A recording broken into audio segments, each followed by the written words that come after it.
Is the screen visible, Acha? Is it visible? Yes, Akshay, we can see it. Okay.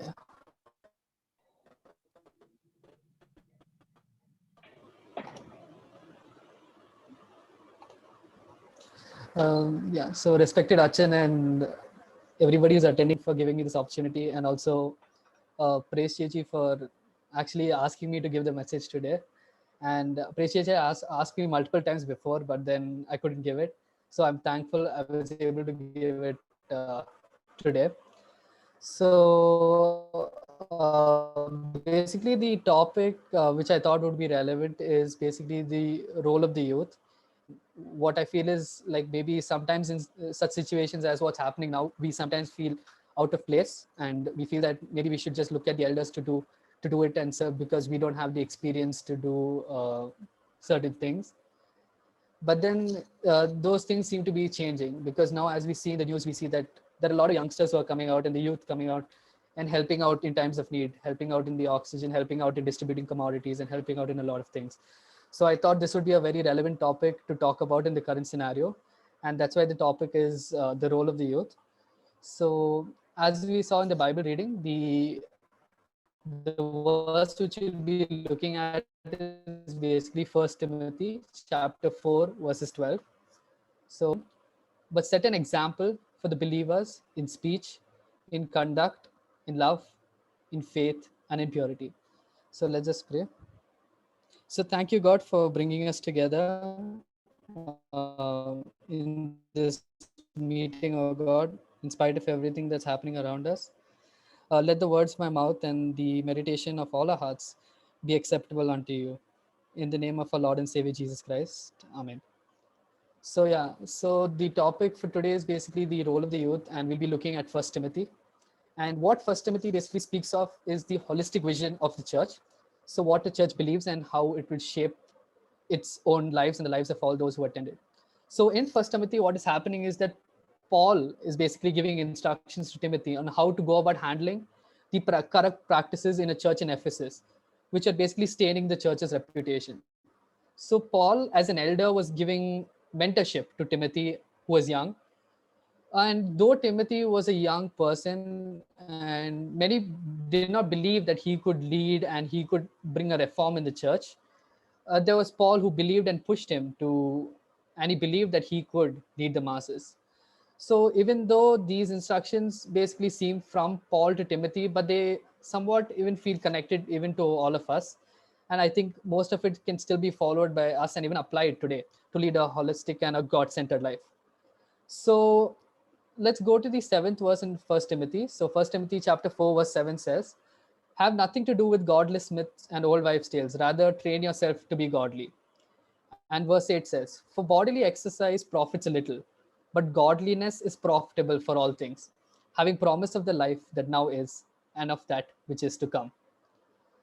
So what Paul is trying to say is basically that we should just let go of all the baseless tradition myths that we have and the beliefs that we have, and should live a God-centric and a God-centered life. And I think many of us go to the gym and think about building our physical stature, becoming buff, becoming fit.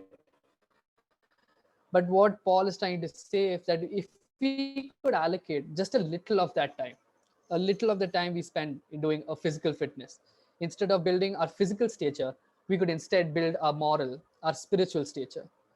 So that is what Paul is trying to say. He believes that a spiritual fitness somewhat overrules what we believe is a physical fitness can be. So the reason Paul says is that godliness is more important than physical fitness because of its eternal value. So physical fitness is a good thing, like it helps in preserving the body which God has given us. But then what Paul is trying to say is that though this physical body fitness, which not only helps us in this life but also transcends to a life that is much beyond this earth, that is a heavenly life. So that is what Paul is trying to say by saying that we should not only spend time in building physically, but also morally and spiritually. And that we work and we work hard. We work hard in hopes that a living God would see us and would believe in us. So we should always be aware that whatever we do in our life, that whatever even the smallest things that we as the youth can do, helping out a person, probably he's going through some sort of trouble, that we could just give a call. Even the smallest of things don't go unrecognized. So God is certainly going to reward you, if not now, later. So that is the thing I would like to drive home, that even the smallest of things matter. It may not seem much to you, but then it'll be certainly positive to the person on the other end. So then Paul goes on to say, command and teach these things. So he says it in an authoritative voice. He doesn't want you that maybe you can, maybe you can't, but then he wants you to do it. So that is what we should apply in our life. In whatever way possible, in the smallest of things, as I said, we should be positive and try to make a positive impact in anybody's life we can. And so now the crux verse comes for today's meditation. Don't let anyone look down on you because you're young, but set an example for all the believers in 5 core areas: in speech, in conduct, in love, in faith, and in purity. So this verse has been quoted basically for the young leaders in the church. And though Timothy was like in his early 30s, you could say, it still applies, I think, to all of us. So Timothy was said to not let anyone look down upon him, and we should do the same. So because for all of time, there's always been a distinction that probably there's a tendency for the older generations to dismiss the youth simply because they're too young or too young to understand. So in order to counter this, Paul gives a, a fitting reply, that the influence of a young leader should come through, and that is what is quoted in this verse. So even Saul is said to be a young man when he held the clothes of those that stoned Stephen. And we, the youth, also, I think, are definitely gifted, like in whatever gifts we have and whatever blessings we have in our life. Just like Samuel, just like David, just like Solomon, just like Daniel had all their gifts. And we should make use of those gifts in a pleasing way and in a way that is God. And we should be able to use our gifts in a godly manner to help out the believers. So I think that's really important. I think in this time that we as the youth, I think, should be the torchbearer in these testing times. And instead of being pulled down by everything that is happening down around us, like the second wave of COVID or anything of that sort, we should rise to the occasion and with our grit and determination be able to go through it all. So instead of looking at the second wave of COVID as a negative scenario, I think all of us should look at it as a second chance to reimagine ourselves, to re-explore ourselves, to re-examine ourselves. Are we really examining ourselves? What are we doing, and what are we basically observing from what and all is happening around us? So the social media and anything for that sort, does it really reflect who we really are? So I think this second chance to stay at home, I think, has given us will be giving us a real opportunity to look and to learn and re-explore ourselves on what are our goals and what do we aim to achieve, and just redefine what we want to be in our life and how to lead a God-centered and a God-centric life. So as we continue in this verse, Paul focuses on 5 main areas. So it should be an example for the believers. In speak, we should express a godliness. In conduct, our behavior should be a reflection of the godly image. In love, so as you said, then love should be abundant in these times, that we should be able to spread love and care to all those who need it. And there are a lot of people who need it in this time. And I think we should be the ones as a youth to spread out the message and spread out the love to everyone we can. And then in faith, so in faith, we should always believe that we have a God who's going to look out for us, and we should have that strong belief in us. So the main thing which we really have to know is that faith and fear are like mutually exclusive. So if I do have faith, I will not have fear. But if I have fear, that means I do not have faith. So we should be faithful to the God who has given us a lot, and we should be basically thankful for all we have. And then the last and final thing is purity. So purity, not only physically, but also, as I said, spiritual purity, a moral purity. So that is what we should be trying to achieve in this, as we get more time to spend at home with ourselves. with our family, I think it gives us ample opportunity to look at ourselves and re-explore. So a fitting verse for this situation is 1 Corinthians chapter 10, verse 13, which says, "No temptation has overtaken you except what is common to mankind. And God is faithful. He will not tempt you beyond what you can bear. And also, if you are, He will also provide you a way so that you can endure it." So I think this is a comforting verse in these times, that even though there are a lot of things which are not going our way, say, like I think a lot of people are definitely facing a lot of challenges in these times. So this is a comforting verse which says that God has always got your back, and God will always provide a way so that you can endure it, and there will always be a brighter side to the end of it.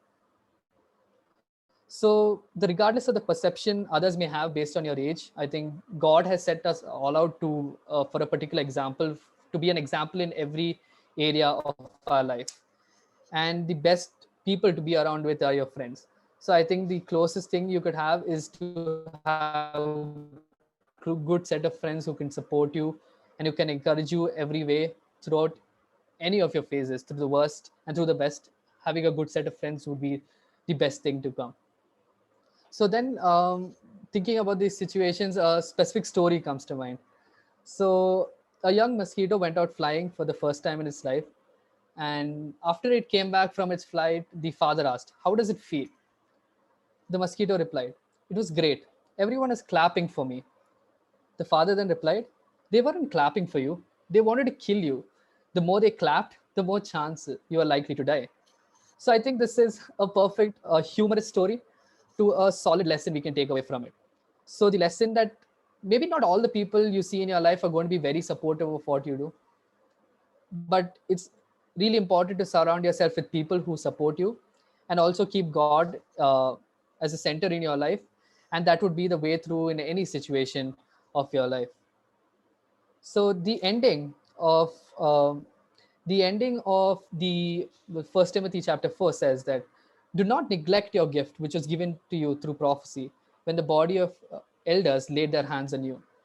So Paul basically reiterated the fact that we shouldn't ignore the gifts we have, but then utilize them to the fullest, because they were given for a reason. So at this point, I think there's a beautiful verse which comes to mind, and it goes like this: "God's gifts groan under our disuse or misuse." So I think that's a perfect quote to sum it up, and we should basically make the best use of the gifts we have. God has given us each a gift, and it is our duty to basically make sure that we explore it, utilize it, and make sure that it impacts others also in a positive way. So then we should never do something to make God indebted to us, and instead we should be indebted to God for everything that He has done for us. So to summarize everything that I said, I think this time that we are sitting at home has given us more time to re-examine, re-explore, and reimagine what we can be, who we can be, and how we can lead a godly and a God-centered life. Secondly, a part of the time we spend on building our physical stature should be taken out to build our moral and spiritual stature. Thirdly, we should make sure that we realize and use the gifts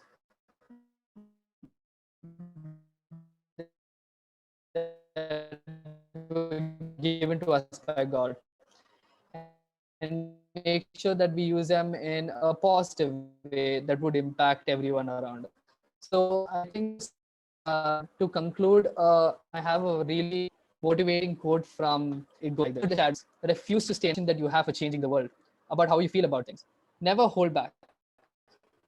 Refuse to be in the shadows as you step out in this life." I hope this message was meaningful to everyone, and hope you have a wonderful weekend. Thank you.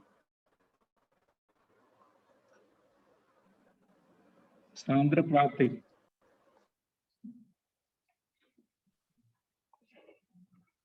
ഞങ്ങളെ അതിവാത്സല്യമായി സ്നേഹിക്കുന്ന സ്വർഗീയ പിതാവാൻ ദൈവമേ, പ്രാർത്ഥന കേൾക്കണമേ, യാചന നൽകണമേ കർത്താവേ. കർത്താവെ, യുവജനസഖ്യമായിട്ട് ഇങ്ങനെ ഒരു പ്ലാറ്റ്ഫോം ഞങ്ങൾക്ക് കൂടി വരുവാൻ കുറെ കാലത്തിന് ശേഷം ഞങ്ങളെ അവിടെ ഇടയാക്കിയ വലിയ കൃപകൾക്കായിട്ട് കർത്താവെ നന്ദിയോടെ സ്തുതിക്കുന്നു, നാദാസ്തോത്രം ചെയ്യുന്ന കർത്താവെ. യേശുപ്പിച്ച അങ്ങയെ കുറിച്ച് കൂടുതലായി അറിയുവാൻ, അങ്ങയോട് കൂടുതലായി അടുക്കുവാൻ